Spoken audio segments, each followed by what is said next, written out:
भगवदुवाच। सांसों का संग्राम, एक कहानी जो जीवन के भीतर छिपे संघर्ष और शांति की यात्रा को बताती है। यह कहानी एक ऐसे व्यक्ति की है जिसने जीवन में कई संघर्ष देखे, परंतु उसे अपनी श्वासों के नियंत्रण द्वारा आत्मनियंत्रण की शक्ति प्राप्त करने की प्रेरणा मिली। यह कहानी दार्शनिक, मानवीय और भावनात्मक संघर्षों से भरी है, जो अंततः शांति और आत्मसंतोष की ओर ले जाती है। राजेश एक साधारण व्यक्ति था। उसका जीवन दुखों से भरा हुआ था। परिवार की आर्थिक स्थिति कमजोर थी, रिश्तों में टूटन थी और मानसिक तनाव बढ़ता ही जा रहा था। उसका दिल हर रोज जैसे बिन वजह टूटता जा रहा था। राजेश के लिए सबसे बड़ा संघर्ष यह था कि वह अपने आप पर नियंत्रण नहीं कर पाता था। क्रोध, निराशा और घबराहट उसे हर वक्त घेर लेते थे। छोटी छोटी बातों से भटकाने लगती और वह खुद को इस हालत में और खोता जाता। वह ना अपने परिवार को सुखी देख पाता, ना ही अपने काम में कुछ संतोष प्राप्त कर पाता। उसकी सांसें अक्सर तेज होती जा रही थीं। उसे लगता कि उसकी सांसें उसके शरीर को छोड़कर कहीं भाग जाना चाहती हैं। हर पल सांसों का अनियंत्रण होना उसे और बेचैन करता। एक दिन जब राजेश ने जीवन से हार मान ली थी, वह एक संत से मिला। उस संत का नाम महात्मा ज्ञान स्वरूप था। संत का जीवन बिल्कुल शांत था। उनकी आवाज में मधुरता और मन में अद्वितीय संतुलन था। राजेश ने उनके जीवन में वो शांति देखी जो वह खुद चाहता था।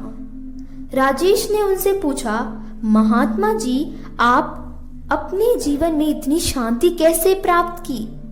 मैं हर दिन संघर्ष करता हूँ। मेरी सांसें मेरे नियंत्रण में नहीं हैं। मैं कैसे अपने जीवन को बदल सकता हूँ? महात्मा जी ने मुस्कुराते हुए कहा, बेटा, सबसे पहले शांति को भीतर पाना होगा। शांति का अर्थ है अपने श्वासों का नियंत्रण, और अपने श्वासों का नियंत्रण तुम्हें तुम्हारे मन और शरीर पर पूर्ण नियंत्रण देगा। राजेश ने पूछा, पर कैसे? महात्मा जी ने बताया, हमारा शरीर सांसों से जुड़ा हुआ है। जब तुम परेशान होते हो तो तुम्हारी सांसें तेज हो जाती हैं। जब तुम शांत होते हो तो सांसें भी धीमी हो जाती हैं। श्वास नियंत्रण एक विज्ञान है जिससे तुम अपने शरीर और मन को एकाग्र कर सकते हो। उन्होंने समझाया, गहरे और धीमे श्वास से शरीर को ऊर्जा मिलती है और मन को शांति। जब तुम ध्यान में बैठते हो और अपनी श्वासों पर ध्यान देते हो, तब तुम भीतर की आवाज सुन सकते हो। यही तुम्हें आत्मनियंत्रण की ओर ले जाती है। राजेश ने सोचा कि यह आसान नहीं होगा, लेकिन महात्मा जी की बातों ने उसके दिल में कुछ हलचल पैदा कर दी थी। राजेश ने महात्मा जी के निर्देशानुसार ध्यान और श्वास नियंत्रण का अभ्यास शुरू कर दिया। शुरुआत में उसे बहुत मुश्किल हुई। उसकी सांसें फिर भी अनियंत्रित होती थी, लेकिन उसने हार नहीं माना।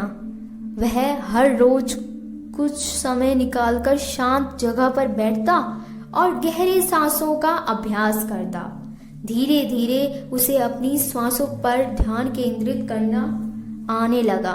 वह अब महसूस करने लगा था कि जब वह गहरे श्वास लेता है तो उसकी सोच भी गहरी और शांत हो जाती है। क्रोध और निराशा भी कम होने लगी। परंतु यह प्रक्रिया आसान नहीं थी।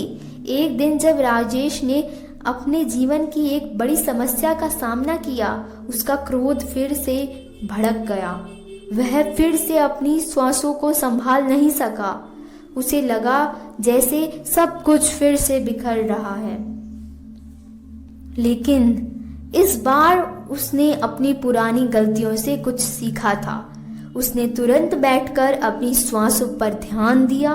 धीरे धीरे उसकी सांसें फिर से स्थिर हुई और उसने मन में शांति आई।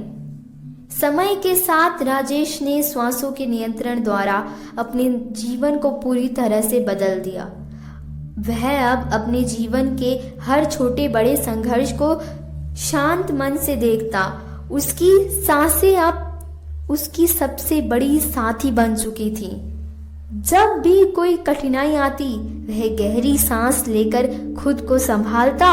उसकी आंतरिक शांति अब किसी भी बाहरी परिस्थिति से प्रभावित नहीं होती थी।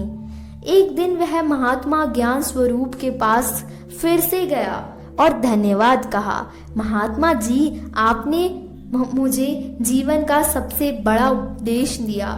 आज मैं सांसों के संग्राम में विजयी हुआ हूँ। मेरे जीवन में शांति और संतुलन आ चुका है। राजेश ने अब ध्यान और श्वास नियंत्रण की कला को न केवल खुद के लिए अपनाया, बल्कि दूसरों को भी सिखाना शुरू किया। उसने महसूस किया कि जब कोई व्यक्ति अपनी सांसों को समझता है और नियंत्रित करता है, तो वह अपने भीतर के दुखों को भी नियंत्रित कर सकता है। वह अब लोगों के बीच एक प्रकाश बन चुका था, जो अंधकार में घिरे लोगों को शांति और संतुलन का मार्ग दिखाता। उसने अपनी कहानी कई लोगों को सुनाई और हर बार वह अपनी यात्रा के दर्द को याद करता। लेकिन अब उसे उस दर्द से डर नहीं लगता था। अब वह पुनः जान चुका था कि दर्द ही उसे आत्मनियंत्रण की ओर ले जाने का पहला कदम था। यह कहानी केवल श्वासों के नियंत्रण की नहीं है, बल्कि एक व्यक्ति की आत्मा की यात्रा की भी है। श्वासें केवल हमारे शरीर को ही नहीं, हमारे मन और आत्मा को भी प्रभावित करती हैं। राजेश ने यह सीखा कि श्वासों के नियंत्रण से जीवन के हर पहलू पर नियंत्रण पाया जा सकता है। यह कहानी केवल आपको बताती है कि कैसे शांति और संतुलित प्राप्त किया जा सकता है। अगर आप भी अपने जीवन में संघर्ष कर रहे हैं, तो अपनी श्वासों की ओर ध्यान दें। गहरी और स्थिर श्वासों को अपने जीवन को बदलने दीजिए। श्वासें का संग्राम कोई बाहरी लड़ाई नहीं है, यह अंदर की लड़ाई है। जब आप अपनी सांसों को नियंत्रित कर लेते हैं, तब आप अपने जीवन के हर पहलू पर विजयी हो जाते हैं। भगवदुवाच।